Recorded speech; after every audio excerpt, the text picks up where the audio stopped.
The very long day by the river. Told us it might be around a Hadza fire, for sleep. In a quiet valley where the baobab trees stand wide and silent, there is a river. It does not shout. It does not sleep. It just moves, slow and shining, like a snake that never tires.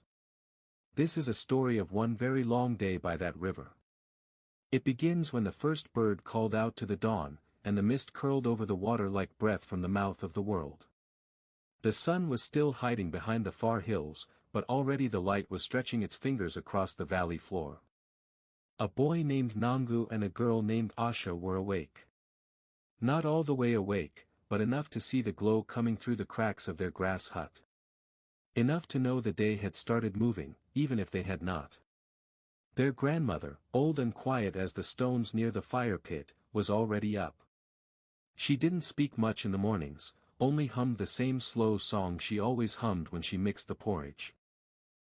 That song had no words, or maybe the words were too old for mouths now. "Go," she said after the food was gone.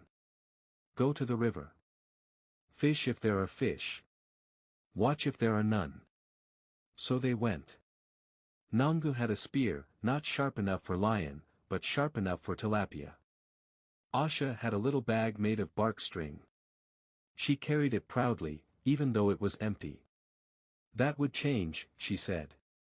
It would be full by the time the sun stood straight above them.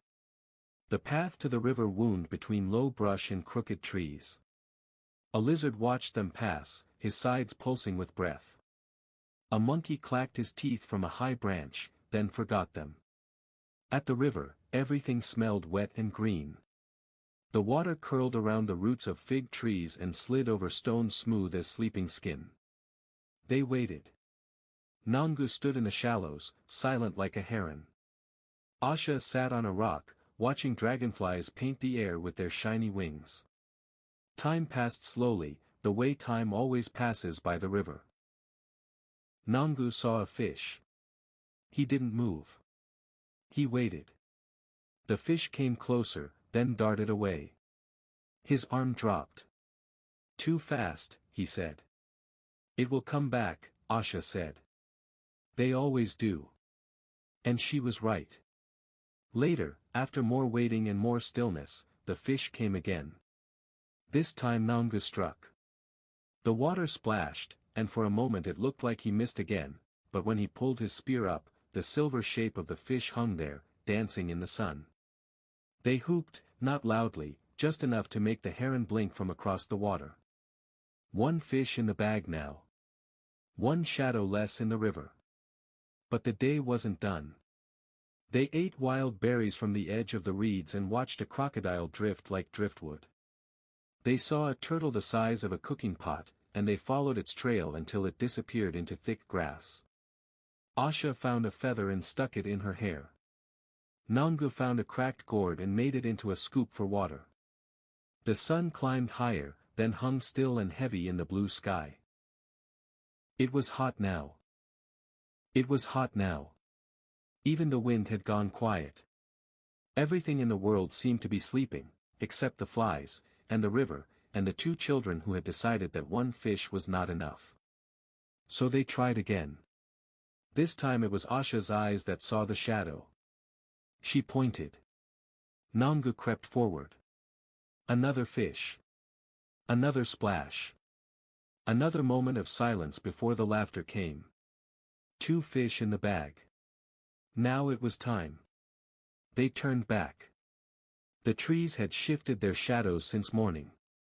The rocks were warm. The monkey was gone. The lizard too. But the wind returned, brushing against their faces as if it had been waiting all day just to walk with them home. When they reached the hut, the smoke from the fire was curling like the mist had that morning. Grandmother was still humming. She looked at the fish, then at the children, and nodded once. A pot was filled. The fish were cleaned. The fire hissed with drops of water and fat. And when the stars began to gather in the sky like ashes drifting up from the fire, Nangu and Asha curled under their blanket of goatskin and dust. Was it a long day? Grandmother asked. Yes, Asha said. No, Nanga said. They looked at each other and laughed. And the river kept moving, out in the dark, quiet as ever, winding its way past the baobabs, past the stones, past all the days and all the nights. And that was the very long day by the river, the very long night by the river. A continuation, told around the Hadza fire. The fire had burned low, and the fish bones cracked in the coals. Grandmother leaned back against her mat of woven grass. Her eyes were almost closed, but not sleeping yet. Grandmothers never sleep first. That is the rule of the fire. Nangu and Asha lay near her, bellies full, faces turned toward the sky. The stars were sharp and scattered like seeds across black earth. Tell us something, Asha said. Before the dreams come. Grandmother smiled without showing her teeth. You already lived your story today. But we want another, said Nangu. Another? She asked.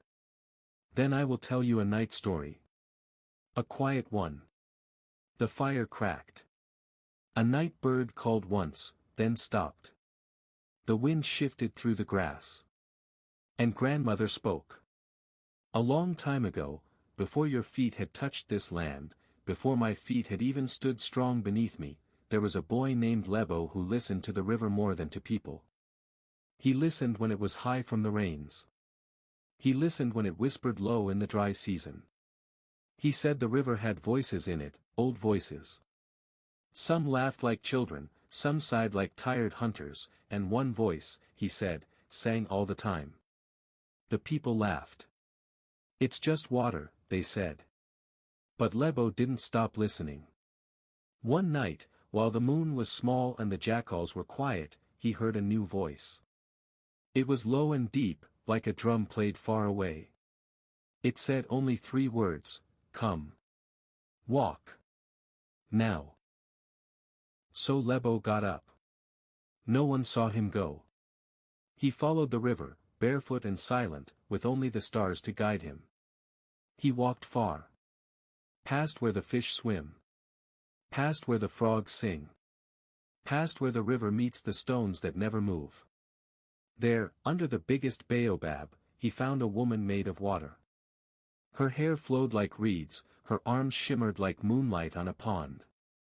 She looked at him, and her eyes were the color of deep water. You hear us, she said. Few do. Lebo nodded. We want a song, she said. A new one. One from your mouth. Lebo didn't know any songs. He had never made one before.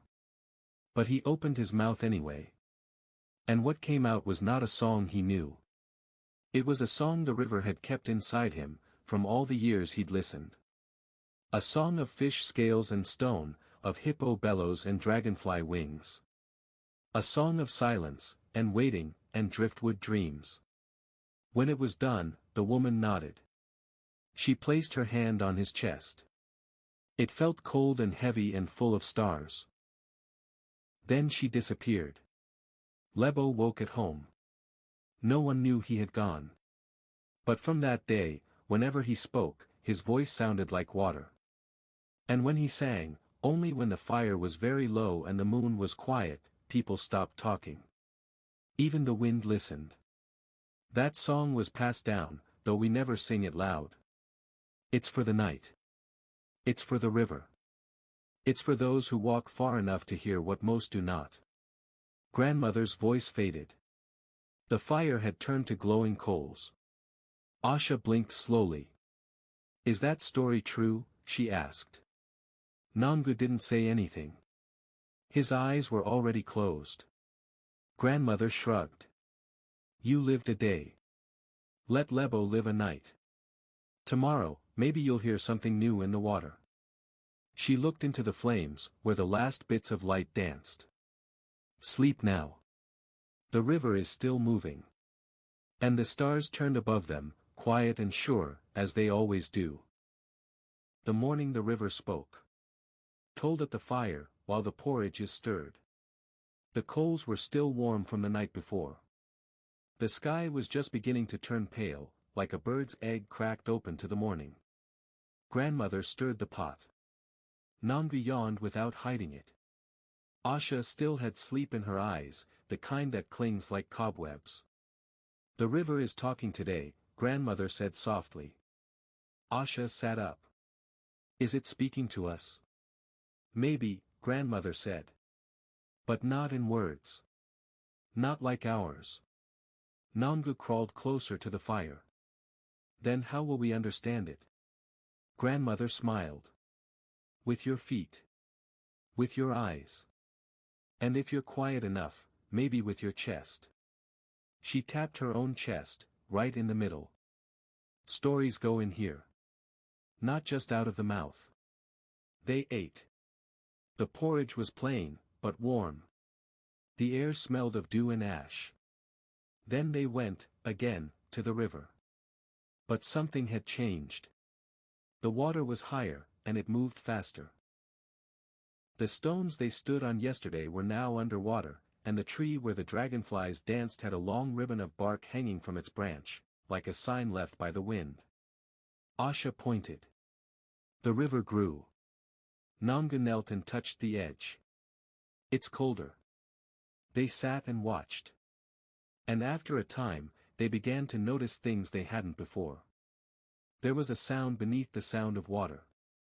A low, steady murmur. It wasn't just water rubbing over stone, it was more than that. It was like breathing. Like something was just under the surface, waiting, listening too. And then it happened. The water closest to the shore rippled, even though the wind had not moved. A small circle of calm appeared, smooth and still, like a window. A single fish leapt through it. Not high, not fast. Just a small silver flick. Then gone. But the circle remained. And in that circle, they both saw something. Not clearly. Not all at once. But it was like a face. Or a memory. Or a voice you can't quite place. Something that felt old. Asha leaned closer. "Do you see it?" "I feel it," Nangu said. The river didn't speak in words. But something passed between the water and their hearts, like warmth from the sun, or a breath shared between people who trust one another. It was saying, "Yes.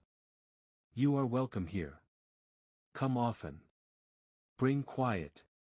Leave with stories." Then the circle faded. The river moved on. On the way back, they didn't speak much. Nangu carried a flat stone he'd found, black and round, like a piece of night made solid. Asha picked a reed and twisted it into a ring, just to feel it in her fingers. At home, grandmother was still sitting, still humming. She looked up, saw the things they carried, and nodded. "You heard something," she said. "Yes," they answered together. "Then the day has already been good," she said. "You don't need to do much more." "But what was the face?" Asha asked. Grandmother looked out toward the trees. "Maybe it was yours. Maybe it was mine. Maybe it was the river remembering itself." And that morning ended the way many mornings do, quietly, with a full belly, and something new settled gently in the chest. The afternoon of the small giant. Told after the sun has passed its highest point. The sky was wide and heavy. Even the clouds had gone somewhere else. The heat pressed down like a sleeping animal, big and slow and in no hurry to move. Nangu and Asha lay under the shade of a fig tree near the river, their backs on dry grass, their hands behind their heads. "I don't want to do anything," said Nangu. "You already are," said Asha. "You're being still." "Still isn't doing." "Yes it is," she said. "Stillness is how some things grow." Grandmother would have liked that answer. They listened to the grass hiss and the river murmur. A fly buzzed near Asha's ear. She didn't swat it. Just blinked. Then, just beyond the tree's shadow, they heard a sound like a twig snapping, once, twice, then again. But the sound didn't come from above. It came from below. They sat up. There, walking carefully over the cracked dirt near the roots of the tree, was a beetle. But not just any beetle. It was the biggest beetle they had ever seen. As big as Asha's palm, with a shell dark and shiny like oil, and horns that curved like the tips of a kudu. It walked with purpose. Step by step, it pushed a round ball of dung 3 times its own size. Nangu watched. "He's stronger than I am." "He's stronger than both of us together," Asha said, watching it roll. And then Nangu whispered, "Maybe he's a small giant." They followed the beetle for a while, careful not to scare it. The river shimmered nearby. The sun didn't care. It kept burning above them, but they didn't notice. The beetle pushed the ball through pebbles, around thorns, under roots. It never stopped. When it slipped, it tried again. When the ball wobbled, it steadied it. "It doesn't look back," said Asha. "It knows where it's going," said Nangu. They walked with the beetle all the way to a small patch of bare earth. The beetle stopped. Dug a hole with its back legs. Then, very slowly, it rolled the dung ball in and buried it. And after a pause, it walked away. Just like that. Without waiting for thanks or applause or even a glance. Asha sat down. Why would he do all that work just to bury it? Nangu thought. Maybe that's what small giants do. They stayed there a while, looking at the small patch of ground, thinking of the beetle still walking somewhere out of sight. Then Asha said, "That's a story." "Not a big one," said Nangu. "No," she said, smiling. "A strong one." When they returned home, grandmother was chewing roots and watching the ants move through the ashes. "We saw a giant today," Asha said. Grandmother raised an eyebrow. "Was he taller than the trees?" "No," said Nangu. "Shorter than your thumb." Grandmother smiled, slow and wise. "Ah. Those are the ones to watch." And that was how the afternoon passed, with a beetle, a ball of dung, and a lesson that even the small ones carry weight. The afternoon of the small giant. Told after the sun has passed its highest point.